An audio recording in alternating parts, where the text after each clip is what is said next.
गया।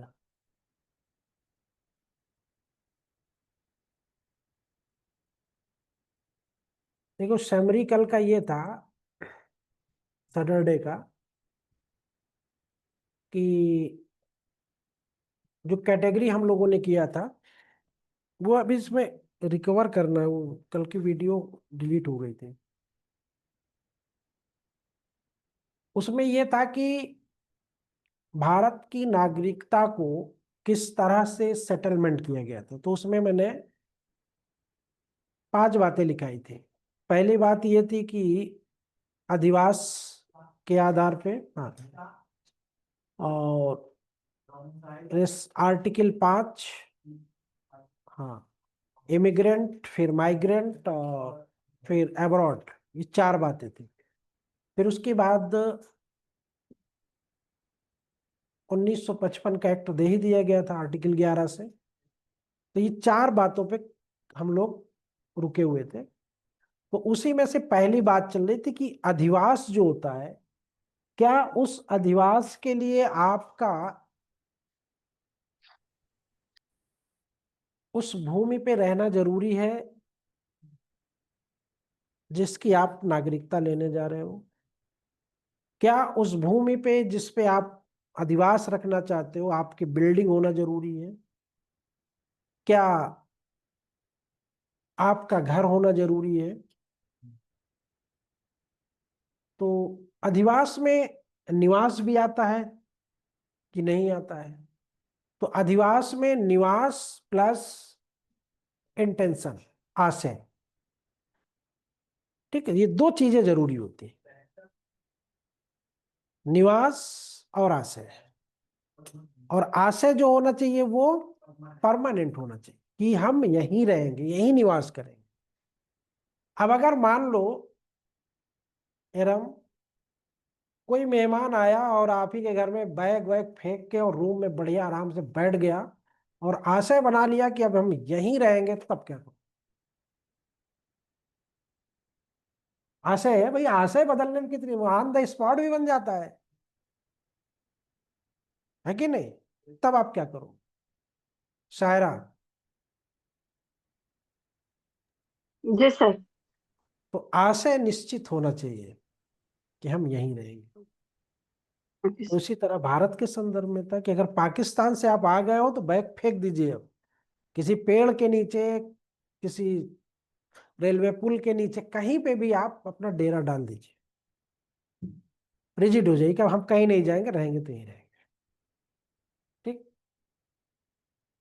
तो एक तो ये था।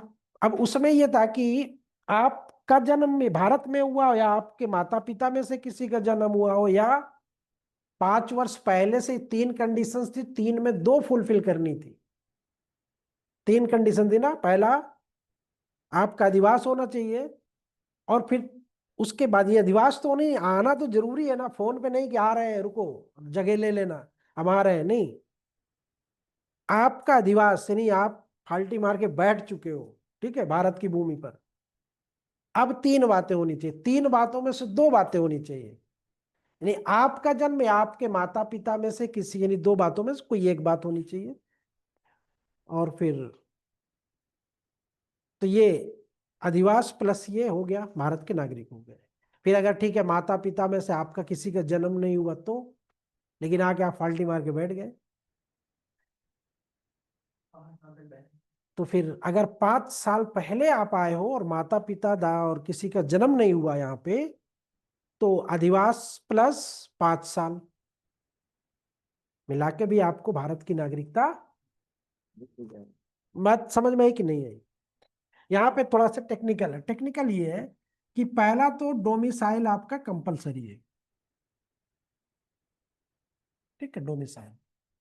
अब इसी में 3 बातें उन्होंने दी हैं। 3 बातें, आपका, योर, आपका, आपके माता पिता का, और फिर आपका 5 वर्ष, कलर अच्छा लग रहा है ना, माता पिता और 5 वर्ष। तो आपका जन्म हुआ है कौन से भारत में? 1935 के भारत में। फिर आपके माता पिता का जन्म हुआ है किसी का, अब इसको यस करो, इसको नो करो, इसको नो करो, तो भी यहाँ पे डोमिसाइल प्लस 5 ईयर क्या हुआ, भारत के नागरिक हो गए। ठीक। अब चलो भाई, हम 5 साल पहले नहीं आए, हम 21 साल पहले आए। ठीक। तो हमारा लेकिन जन्म भारत की भूमि हुआ, तो प्लस भारत के नागरिक हो गए। हो गए नहीं हो गए? हो गए। ठीक है, हमारा जन्म नहीं हुआ, मान लो हमारा भी नहीं हुआ। अब हमारे माता का जन्म हुआ था या हमारे पिता का जन्म हुआ था, तो भी हम भारत के नागरिक हो गए। यानी दो बातें होनी चाहिए। एक तो ये तो कंपलसरी है जो बताया ना कि आपका होना जरूरी है। Your presence is make different. आपका उपस्थित होना ही कुछ अलग करता है। ठीक है। फोन वाली बात दूसरी होती है। क्यों? कोई वकील फोन करके बोलता होगा, अरे भैया ये काम कर दो, तरीके दे दो, तो फोन रख देते होगे, आप ये करेंगे बाद में। ऑफिस में कहीं पे भी जैसे होता ना, फिर जब याद आएगा तब आप करोगे, उस वक्त तो नहीं कर पाओगे। लेकिन अब सर पे आके खड़ा हो गया तो वो तुरंत देना ही पड़ेगा ना। तो ये होता है। तो ऑनलाइन ऑफलाइन में भी ये अंतर होता है थोड़ा सा। तो हर जगह वो होता है। तो ये बात समझ में आ गई ना। तो ये डोमिसाइल के बारे। अब यहाँ पे मसला ये आया था, हम लोग कल जो पढ़ रहे थे कि डोमिसाइल जो है वो परमानेंट होना चाहिए, और अगर हमारा और हमारी वाइफ का डोमिसाइल इंडियन है और हमने इसको छोड़ दिया, ऑस्ट्रेलिया चले गए, छोड़ दिया है, त्याग का भी था ना, रिजाइन का भी था ना, त्याग सकते हो आप नागरिकता, रिनंसिएशन में त्याग दिया, ऑस्ट्रेलिया चले गए, तो ऑस्ट्रेलिया की सिटीजनशिप हमने ले लिया। ठीक।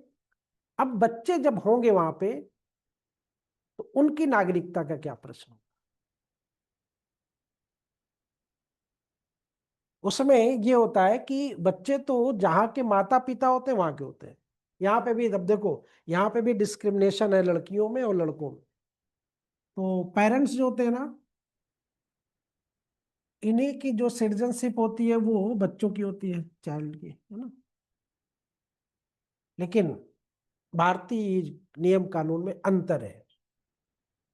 अंतर ये कि अगर लड़का ऑफ जस्ट 18 ईयर्स कंप्लीट करता है, जस्ट 18 ईयर्स, और उसे लगता है कि पापा मैं यहाँ नहीं रहूंगा, मैं जा रहा हूँ इंडिया, तो आप इंडिया में इस बच्चे को किस आधार पे सिटीजनशिप दी जाएगी?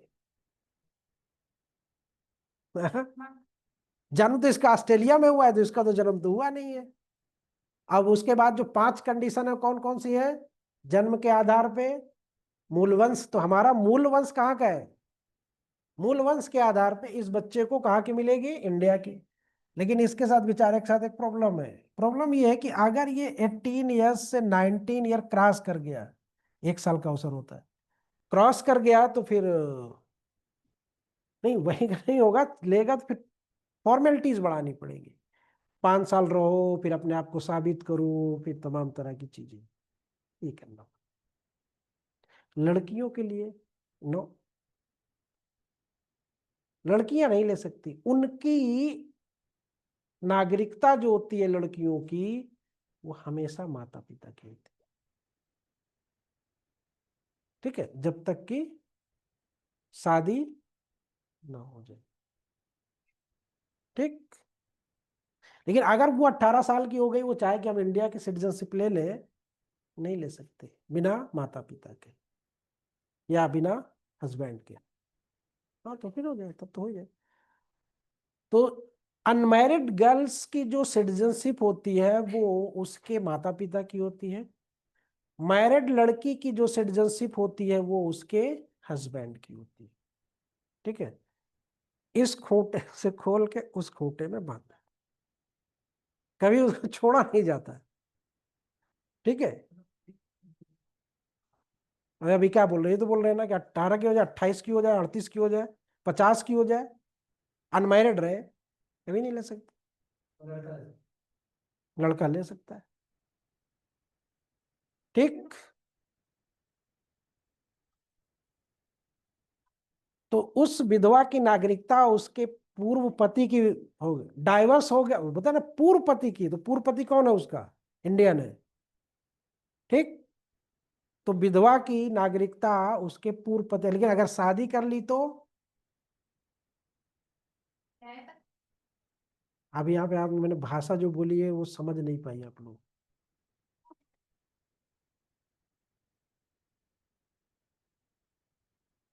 विध- विधवा कब होती है? पति मर गया तो उसकी हो गई। और डाइवर्सी की? तो डाइवर्सी में उसके हस्बैंड की होती है, विधवा में भी उसके हस्बैंड की होती है। लेकिन विधवा में तो शादी कर सकती है ना, और तलाक दे के भी दे कर सकती। तो मैंने क्या कहा अभी पहले शब्द में, क्या बोला था? कि उसके पति की होती है। ठीक है। तो शादी के पहले तक उसके पति का जो रोल होगा वो कौन वाला होगा? उसके सारे के पूर्व पति कौन थे इनके, उन्हीं का होगा। ठीक है।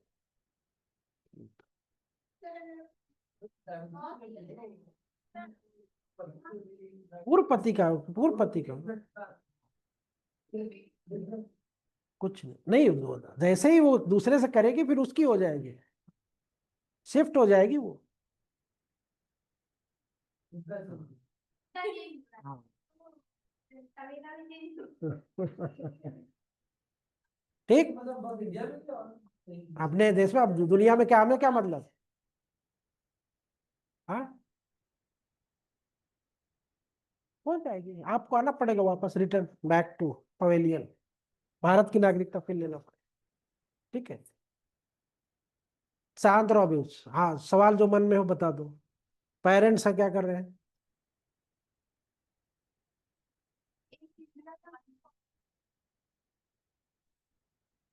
पुराने वाले शादी, नए वाले की? हाँ। चाइल्ड कौन वाला, पहले ही बताओ ना। पहले वाले का तो पहले वाले को होगा, उसकी आइडेंटिटी उसके पहले हस्बैंड से होगी। ठीक है। मदर का कोई रोल, हाँ, उसकी चेंज हो जाएगी चाइल्ड। तो पहले वाले को अपने पहले वाले पिता पे प्रॉपर्टी का राइट होता है। ठीक है। हाँ। ठीक है, पिता की होगी। अब वहां पे ये होता है कि अगर नहीं बताया है तो फिर सेक्शन 112 इंडियन एविडेंस एक्ट लग जाएगा। भाई, जिससे तलाक हुआ है वो बच्चा उसी का है जिससे तलाक हुआ है। ये बात उसने अगले शादी वाले को नहीं बताई है। और शादी के 280 दिनों के भीतर अगर बच्चा हो जाता है, ठीक, तो किसका माना जाएगा वो? जो दूसरा जिसकी शादी हुई उसका माना जाएगा। ठीक है। तो फिर वो बच्चा उसी का होगा। शादी कर लेते हैं। तो वो एडमिशन वगैरह कहीं नाम लिखवाते हैं, मुझे आधार वाधार कार्ड में पुराने को दिखा कि नए का लिखवाते हैं। होशियार लोग पुराने पापा का ही लिखवाते हैं, क्योंकि प्रॉपर्टी में हिस्सा लेना होता है ना। हाँ, हिस्सा लेना होता है ना उसमें, नए पापा का नहीं लिखाते। ठीक। अब देखो दूसरा सिचुएशन देखो। दूसरी सिचुएशन ये होती है कि अगर पाकिस्तान की महिला है, इंडिया आ जाती है, या इंडिया की महिला पाकिस्तान की, तो इनके साथ दो सिचुएशन होती है। पहली सिचुएशन तो ये होती है कि या तो ये वहां की सिटीजनशिप त्याग दे तो भारत की ले सकती है। वहां की नहीं त्यागी है और यहाँ पे आके उसने शादी कर ली है, ठीक, तो उसको राइट तो रहेगा कि हस्बैंड की सिटीजनशिप आपको मिलेगी, लेकिन वो ले नहीं सकती। क्यों? क्योंकि वहां की उसने, क्योंकि हमारे यहाँ दोहरी नागरिकता, तो वहां की उसको त्यागना होगा, वहां की त्याग देगी तो यहाँ की ले लेगी। इसी तरह इंडियन विमेन अगर जाके विदेश में किसी भी देश में शादी करती है या पाकिस्तान में करती है, तो अगर उसने इंडियन की सिटीजनशिप नहीं त्यागी है तो वो इंडिया की ही रहेगी। लेकिन उसको राइट है कि उसके हस्बैंड की सिटीजनशिप उसको मिल चुकी, ठीक, राइट है उसको। जब उसको ये यूं बोल लो कि वो डॉलर है, जब भी चाहे उसको कैश कर सकती है, ठीक है, सिटीजनशिप है। बात समझ में आ गई है? अब आगे आइए, नेक्स्ट।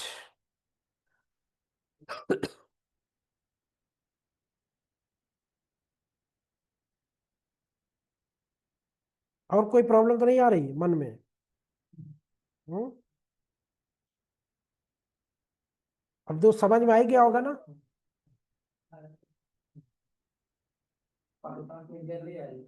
हाँ। हम्म? उसके पुराने पिता के होंगे, बिल्कुल।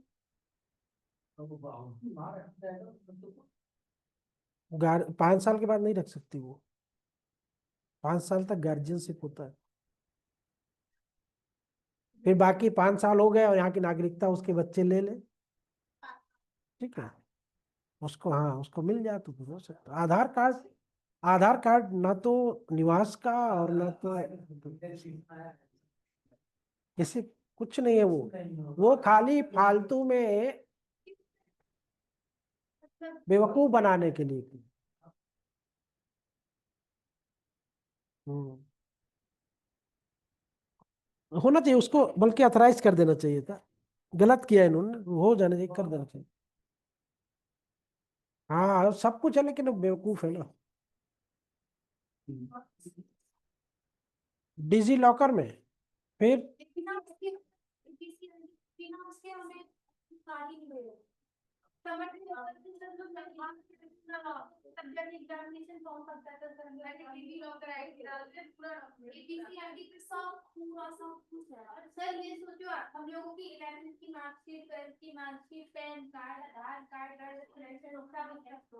क्या दिक्कत है?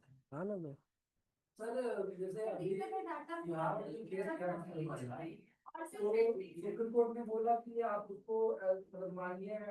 नहीं वो आइडेंटिटी के लिए था, वो वोटर लिस्ट के लिए था, वो बाकी नागरिकता का प्रमाण नहीं था। वो एक एक एक उसमें 11 उसमें था, शायद 12वां इसको जोड़ दिया गया था। जैसे आप हाई स्कूल की मार्कशीट को लेते हो, बाकी और डॉक्यूमेंट्स है, तो उसी पे आधार को भी उन्होंने परमिट कर दिया। क्योंकि बहुत से आदमी हाई स्कूल नहीं पढ़ा होता, बहुत से आदमियों के पास पासपोर्ट नहीं होता, नहीं, उन 11 में से 10 डॉक्यूमेंट्स में कोई डॉक्यूमेंट्स में नहीं होता, और वही आधार है तो कंपलसरी था तो बनाना पड़ा। तो ये तो कम से कम हर आदमी के पास है ना। बाकी बहुत से लोग हैं, किसी सारे डॉक्यूमेंट्स हमारे पास नहीं होंगे, पासपोर्ट ही नहीं है। तो पासपोर्ट सबको बनवा लेना चाहिए, भले जाओ ना जाओ एक अलग बात। चलिए आइए नेक्स्ट। अब पाकिस्तान से, इसमें कुछ बहुत ज्यादा है नहीं। अगर आप पाकिस्तान से भारत को चले जा रहे हो तो कौन सी तारीख थी? 19 जुलाई 1948। ये भारत से कि पाकिस्तान से? पाकिस्तान से भारत आने वालों के लिए थी ये, ठीक है। तो इस तारीख के पहले जो लोग आ गए, तो उनको बस दो बातें साबित कर देनी थी कि हाँ, हमारे माता पिता दादा दादी में से कोई भारत का नागरिक था, खत्म काम। लेकिन अगर उस तारीख तक वो नहीं पहुंच पाते हैं, ट्रेन लेट हो जाती है, कुछ भी हो जाती है, वो 20 तारीख को पहुंचते हैं, तो उनके साथ दो बातें और जुड़ जाती थी कि वो आवेदन पत्र उनको देना होगा और 6 महीने पूर्व उनको, हाँ, सिद्ध करना होगा कि साहब वो 6 महीने पहले आ चुके हैं, ठीक है। अब 6 महीने उनको वेट करना पड़ेगा, 6 मंथ, ठीक है। ये दो बातें थी। फिर उसके बाद पाकिस्तान को 1 मार्च 1947 को जो लोग चले गए वो चले गए। लेकिन उसमें भी ये था कि जो चले गए सो चले गए नहीं, वो अगर किसी काम से गए, किसी परमिट के तहत गए, तो उनको नहीं माना जाएगा। ठीक है, कि अगर 1 मार्च 1947 को वो चले गए तो चले गए, तो ऐसा नहीं है। ठीक है, लेकिन जो परमानेंट गए वो तो चले गए।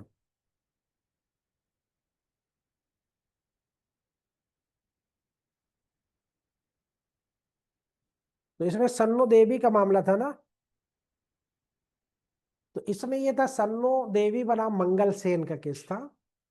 इसमें सुप्रीम कोर्ट ने ये कहा था कि जो माइग्रेशन होता है वो एक स्थान से दूसरे स्थान को जाना होता है, और ये अस्थाई प्रवृत्ति का होता है, यानी कि टेम्परेरी नहीं बल्कि परमानेंट नेचर का होता है। ये तो सन्नो देवी में दे दी। तो अब जो माइग्रेट कर गया बेचारा, उसके लिए तो समस्या खड़ी हो गई, संकट हो गया।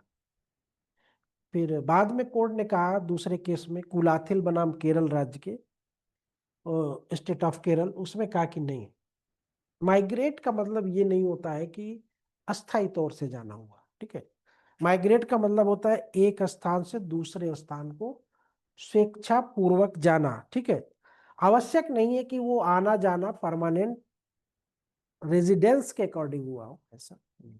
ठीक है, ठीक, बात समझ में आ गए। तो ये, और 8 में क्या था, सेक्शन 8, आर्टिकल 8 में। हम्म,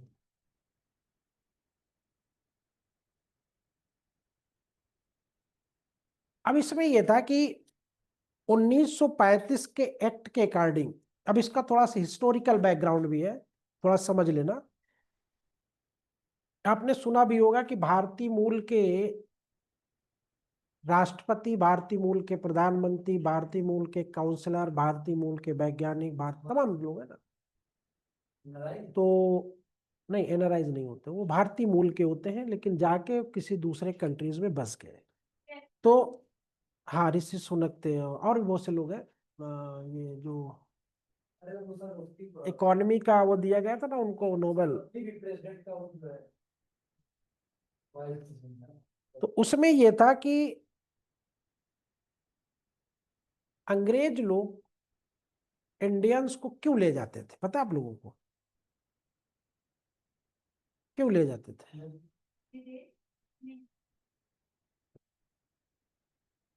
विश्व में गन्ना उत्पादक, चीनी उत्पादक, गेहूं उत्पादक राष्ट्र कौन से हैं सबसे बड़े विश्व में? भारत में नहीं, विश्व।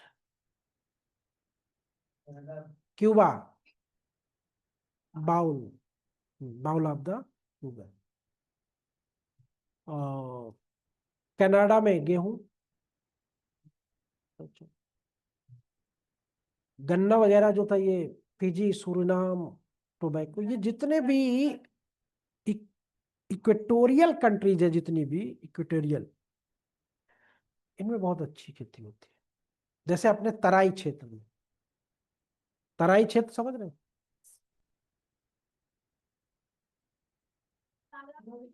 हाँ, तराई क्षेत्र, तराई क्षेत्र, तो इनमें फसलें अच्छी होती हैं।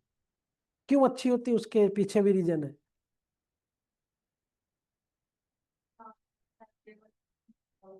मिट्टी उपजाऊ क्यों है? हाँ, क्योंकि हर साल उनका, हाँ, आते रहते हैं, बहता रहता है, इसलिए चाहिए। तो अंग्रेज, इनका कब्जा तो पूरे विश्व पे था ही, पूरी कॉलोनी कॉलोनी अपनाए हुए थे। अब इन उस वक्त आपकी इकोनॉमी का जो आधार हुआ करता था वो एग्रीकल्चर हुआ करता था, यानी कि लैंड हुआ करती थी, जमीन हुआ करती। तो अब वहां पे खेती, यहाँ पे खेती, वहां पे जहां पे, तो यहाँ के लोग जो बड़े राक्षसी होते थे, मेहनती होते थे। तो इन्होंने देखा कि सूरीनाम अगर यहाँ पे अच्छी खेती की जाए तो बड़ा रेवेन्यू आएगा अंग्रेजों को। तो यहाँ के लोगों को, अब यहाँ पे बेरोजगारी थी, यहाँ पे कौन सा वो इतिहास के एम पडिक्कर ने लिखा था कि भुखमरी के वजह से भारत की भूमि जो है वो सफेद पड़ गई थी। भुखमरी से मौत के कारण भारत की भूमि सफेद पड़ गई थी। अब बताओ। फिर भी फिर भी सरकार जो है उसको तरस नहीं आई और वो टैक्स पे टैक्स इम्पोज करती चली। तो अब ऐसे हालत में अभी यहीं पे देखो, बेरोजगारी अगर आ जाए कि अमेरिका में सेना की भर्ती है और इंडियन परमिटेड है, देख लो। तो अब अंग्रेज लोग देखे कि यार यहाँ से लोगों को वहां शिफ्ट कराया जा सकता है और इनसे काम लिया जा सकता है, तो उन्होंने ऑफर दिया कि भैया चलो। तो उनका तो पूरा प्रशासन था पूरा। तो अब जिससे जिससे ऐसा नहीं जबरदस्ती भर के बांध के ले जाते थे। जाना चाहते हो तो जा सकते हो, या अब उसमें कोई एक्सपर्ट है खेती का, वो नहीं जाना चाहता है, लगा इसके ऊपर कोई कानून लगा, इसको अंदर करके इसको तिहाड़ वो काले पानी की सजा दे दो। अब काले पानी की सजा में कहाँ रखेंगे, किसी को कुछ पता। जैसे आजकल सरकार कर रही है, नेता नहीं आ रहा है पक्ष में, ईडी भेजो इसके ऊपर, सीबीआई भेजो, तुरंत इसको कब्जे में लो। तो उसी तरह अंग्रेज भी करते थे। क्या करते थे, तैयार करते थे, पूरी शिप का शिप भरते थे यहाँ से, बढ़िया रजिस्टर बनता था, रजिस्टर बनता था, मोहर लगती थी, मेंटेन होता था सब।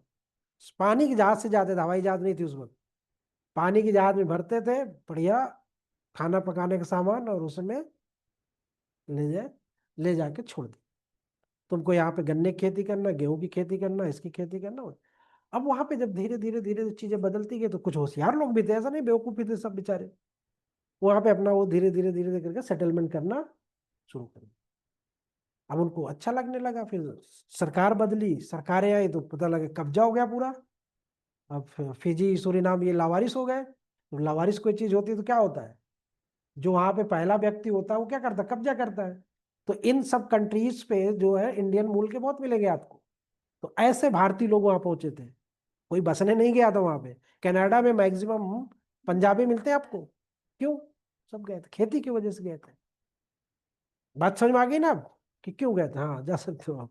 ठीक है, तो ये रीजन था। अब जब वहां गए और बस गए, तो अब ये हुआ कि जब देश हमारा आजाद हुआ, ये आजादी के पहले की बात थी, जब हमारा देश आजाद हुआ तो क्या अब इन लोगों को न पूछा जाए। जैसे आप ही के खानदान में कोई शादी हो, कोई प्रोग्राम हो, तो पुराने चाचा बाबा में से जो लोग हो बाहर रहते हो, तो क्या उनको नहीं पूछोगे, नहीं पूछोगे ना। भले वो आए ना आए, भले टेंशन रहा हो, जो कार्ड तो भेजोगे भेजोगे ना। तो उसी तरह भारत सरकार ने किया था कि पूरे फॉर्म भिजवा दिए थे सारे देशों के एम्बेसी में। उसने सिटीजनशिप के फॉर्म पहुंचवा दिए थे, और उसमें यह था कि प्रचार हुआ कि भाई जो लोग भारत आना चाहते हैं, भारतीय मूल के हैं। अब भारतीय मूल का मतलब 1935 के अधिनियम के तहत वो भारत में जन्मे हो, ठीक है, या उनके माता पिता दादा दादी नाना नानी में से कोई जन्मा हो, तो वो भारत की नागरिकता ले सकता है, उसके लिए कोई दिक्कत नहीं है। तो अब जो आना चाहते थे उन्होंने फॉर्म भर दिया, फॉर्म भर के सब आ गए, यहाँ पे दे गए, रजिस्टर्ड हो गए, फिर आ गए, आपको नागरिकता का प्रमाण मिल गया। अब आप आजमगढ़ के तो आजमगढ़ रहिए, जाके जहाँ के थे वहां पे आके रहिए अपना, कोई दिक्कत नहीं, आपको मिल गई सिटीजनशिप। फिर अब उसके बाद अगर नहीं आपको रहना अच्छा लग रहा है तो त्याग दीजिए, त्याग के चले जाइए, क्या दिक्कत है, कोई मना करेगा आपको, तो आना जाना आपके काम में। तो ये अब्रॉड इंडिया भी हमने सिटीजनशिप क्या किया, अडॉप्ट कर लिया। बात समझ में आ गई ना। आर्टिकल 10 क्या कहता है, 9 क्या कहता है कि इन सब चीजों को, इन यहाँ पे नागरिकता की समाप्ति, ठीक है, आर्टिकल 9। अब इसमें यह था कि अगर कोई व्यक्ति अपनी इच्छा से भारत की नागरिकता छोड़ के चला जाता है, किसी दूसरे देश की नागरिकता ले लेता है, तो उसकी नागरिकता ऑटोमेटिक लैप्स हो जाएगी, ठीक है। फिर वो आर्टिकल 5, 6 और 8 के आधार पर दावा नहीं कर सकते। एक ही बार मौका दिया गया था ना, अब बताए नहीं और भाग गए और दूसरे देश की फिर नागरिकता ले ली, तो अब आपको 5, 6 और 8 के तहत नहीं मिलेगी। अब आपको 1955 के तहत फिर हम कंसीडर करेंगे। तो अब ये 10 में क्या है, 10 में, हाँ, रेगुलराइजेशन ऑफ या रेगुलेशन ऑफ सिटीजनशिप है आर्टिकल 10 में, कि किस तरह हमको किसको रखना है नहीं रखना है। इसके लिए हमने आर्टिकल 11 में पार्लियामेंट को पावर दे दिया और उन्हें सिटीजनशिप एक्ट बना दिया। अब सिटीजनशिप, अब वहां पे थोड़ा समझ लो, ये खत्म हो जाए आज। वहां पे क्या समझना है, जन्म के आधार पे कोई इशू नहीं है। वो टाइम टू टाइम बढ़ाता रहता है कि 2003 तक जिसका जन्म भारत की भूमि में हुआ, अब शायद 2015 कर दिया है, तो वो बढ़ाता रहता है 10-10 साल करके या 12-12 साल करके, कि इतने साल के अंदर जो भी भारत की भूमि पर जन्मा वो भारत का नागरिक है, तो कोई इशू नहीं है उसमें। ठीक है। और फिर उसके बाद मूल वंश के आधार पे, अगर आपका खानदानी रिकॉर्ड भारत से मिलता जुलता है, आपके वंश भारतीय है, तो आप भारत की नागरिकता ले सकते हो, कोई दिक्कत नहीं है आपको। ठीक है ना। और फिर उसके बाद रजिस्ट्रीकरण में मसला फंसता है। रजिस्ट्रेशन में क्या होता है कि आप किसी, जैसे सीमा हैदर को लेके आया हूँ, तो उसको नागरिकता किस आधार पे मिलेगी? बाई रजिस्ट्रेशन मिलेगी। 5 साल रह ले, वो अपने आप को साबित कर दे, ठीक है, वो उसको भारत की नागरिकता, 7 साल, हाँ रह ले वो, तो 7 साल उसमें होगा, देशीकरण में होता है। नहीं, 5 साल होगा ना पंजी, 7 years कर दिए। हाँ, रजिस्ट्रेशन से 7 year में उसको, ठीक है, भारत की नागरिकता दे दी जाएगी। ठीक है। हाँ हाँ हाँ, तो 1950 के बाद है, हाँ 1950 के बाद है ना, 92, फिर 2003 हुआ है, फिर अभी वो सब वो बदलता रहता है वो। अब बदलेंगे नहीं तो छूट नहीं जाएंगे। अगर मान लो वो 1992 रखता, तो इसमें से बहुत से लोगों की नागरिकता चली जाती, हमारी खाली बची रहती। अब सब लोग बाहरी विदेशी हो जाते, तो इसलिए उसको एक्सटेंड किया जाता है। जैसे माना कि 2092 तक जो जन्म लिए हैं वो भारत की भूमि के माने जाएंगे। अब उसको नहीं बढ़ाया उसने, तो इसमें जो 92 के बाद पैदा हुआ होगा वो सब विदेशी हो जाएंगे। तो इसलिए वो जैसे रिजर्वेशन है, रिजर्वेशन क्या था, 10 वर्ष के लिए था। अब अगर उसको नहीं एक्सटेंड किया जाता, तो क्या रिजर्वेशन मिलता, क्या समाप्त हो जाता कभी का। तो हर 10 साल पे उसको बढ़ाया जाता है। ठीक है, एक्सटेंड किया जाता है। ठीक है। तो खत्म गया, अब तो सबको मिल गया ना, अब क्या खत्म कर दे रिजर्वेशन। अब तो सुदामा कोटा भी हो गया ना। तो ईडब्ल्यूएस नहीं पता तुमको? सुदामा कोटा उसको बोलते हैं। तो जमीन वमीन होगी खूब ना, पैसा दबा के रखी होगी पूरे भारत का, तो क्या होगा। हाँ, सुदामा उसको बोलते हैं, सुदामा कोटा। गरीब लोगों का। हाँ, इकोनॉमिक रूप से जो। तो तुम्हारे शहर कौन सा तुम्हारा? पूरे ही? कितनी जमीन है? जमीन कितनी है तुम्हारी? हाँ, एकड़ में बताओ, बीघे में बताओ। 60? तब ईडब्ल्यू एस बनेगी। ईडब्ल्यू बनोगे तुम? 60 बीघा बहुत होता है। तब वो सवाल ही नहीं तुम्हारा ईडब्ल्यू एस बन जाए।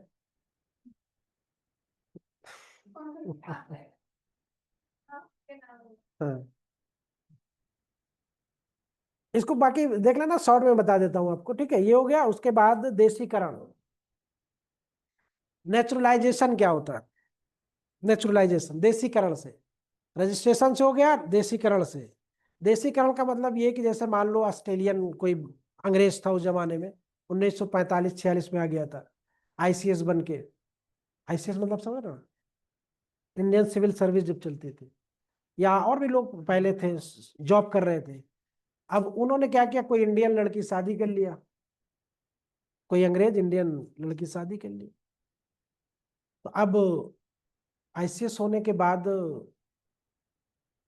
उनका मन, ये भारत छोड़ो या तो भारत में रहो, दो ही चीजें हैं।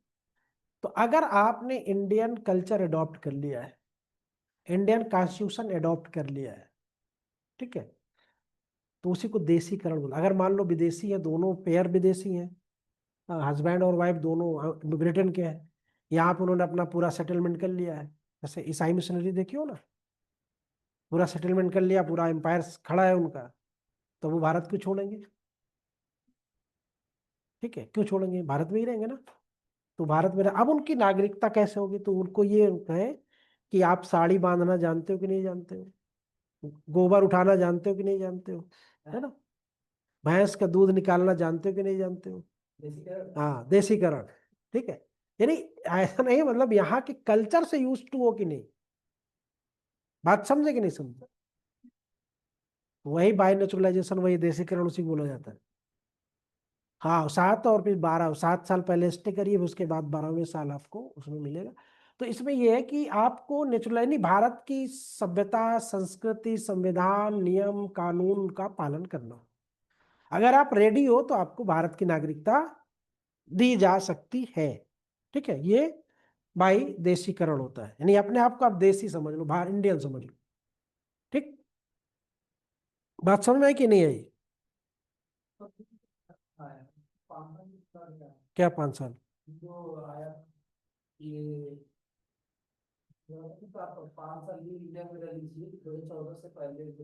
कहाँ?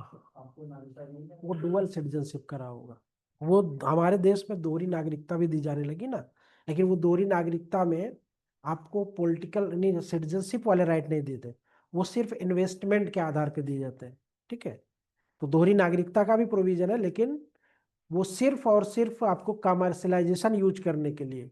जैसे मान लो हम भारत में एक कंपनी लगाना चाहते हैं, हम भारतीय मूल के हैं, ठीक है, भारतीय मूल के हैं लेकिन हैं ऑस्ट्रेलियन।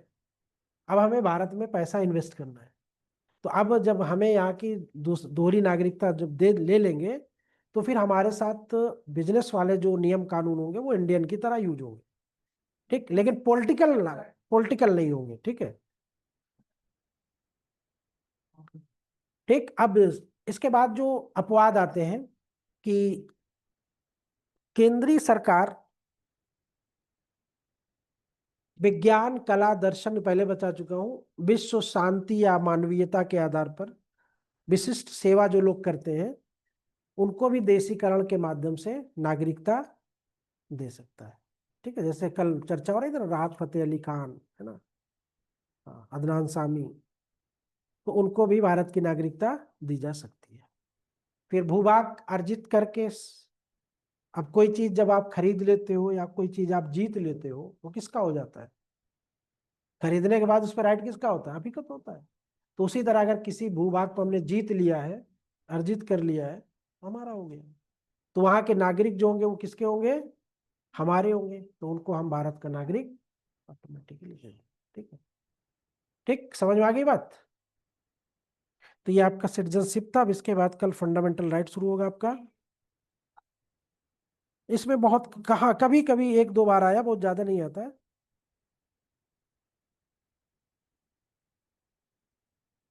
पहली नेशनैलिटी जो होती है, वो जब तक सिटीजन नहीं होगे आपके नेशनैलिटी नहीं होगी। पहले आपको सिटीजन बनना होगा, नागरिक बनना होगा। जब नागरिक होगे तभी तो नेशनैलिटी आपकी पता चले किस देश की हो आप। अब आप सिटीजन ही नहीं हो तो नेशनैलिटी आपकी क्या होगी? कुछ नहीं होगी। तो सिटीजनशिप ही आपकी नेशनैलिटी होती है, कि आप हो कहाँ के। तो नेशनैलिटी क्या लिखती हो? इंडियन, ऑस्ट्रेलियन, इंडियन क्यों डालती है? तब यही के नागरिक हो ना। हाँ, जुड़े आओ, यही है, उसे जुड़ी यही है। नहीं होगी तो आपकी नेशनैलिटी क्या होगी भाई? जैसे अभी जब जैसे सी NRC CA आ गया था ना, तो जब चर्चा में रहता तो हम वो पूछ लेते।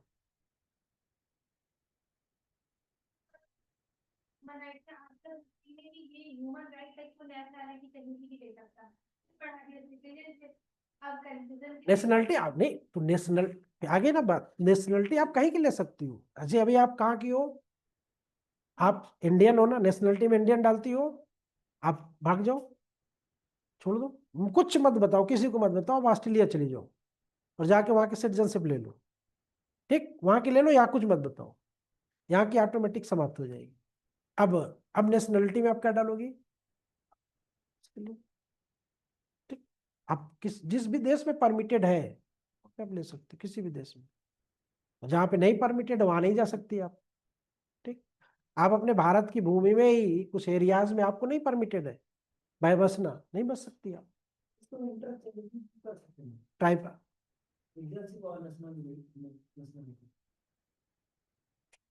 यार नेशनैलिटी जो है वो एक कॉमन वर्ड है, उसको कहीं पे भी आप फिट कर सकते हो। नेशनैलिटी, आप अमेरिकन नेशनैलिटी के हो, आप कहीं के भी, हम भी कनाडन नेशनैलिटी के हो सकते हैं, हम ऑस्ट्रेलियन के हो सकते हैं, वेस्ट इंडीजी हो सकते हैं, हम न्यूजीलैंडियन हो सकते हैं, कोई भी नेशनैलिटी हमारी हो सकती है। लेकिन कब हो गई, जब हम सिटीजनशिप वहां की लेंगे तब ना हमारी नेशनैलिटी बदलेगी। हाँ, और क्या, उसके बाद ही तो होगा ना, ऐसे कैसे आपकी पहचान कैसे होगी? आपकी पहचान भारतीय कैसे है? आप भारत के नागरिक हो ना, तब नागरिकता से, ठीक है, वहीं से राष्ट्रीयता की पहचान होती है, ठीक है। नहीं जबरदस्ती पाकिस्तान चली जाओ, वहां पे कहो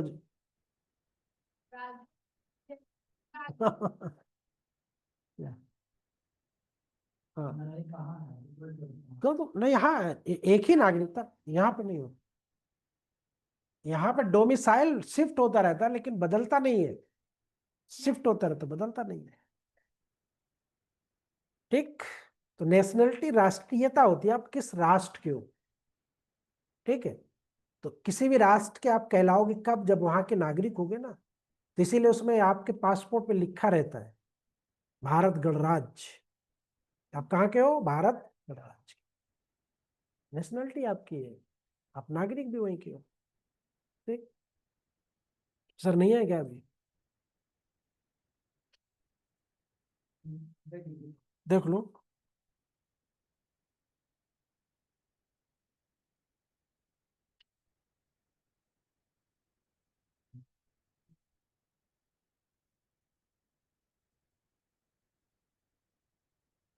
ठीक है, समझ में आया कि नहीं आया?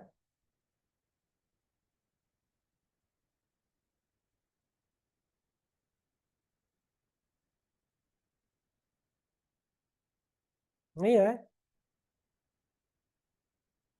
नीचे आ गए? चलो ठीक, दोबारा ज्वाइन कर लेना आप लोग, ठीक है।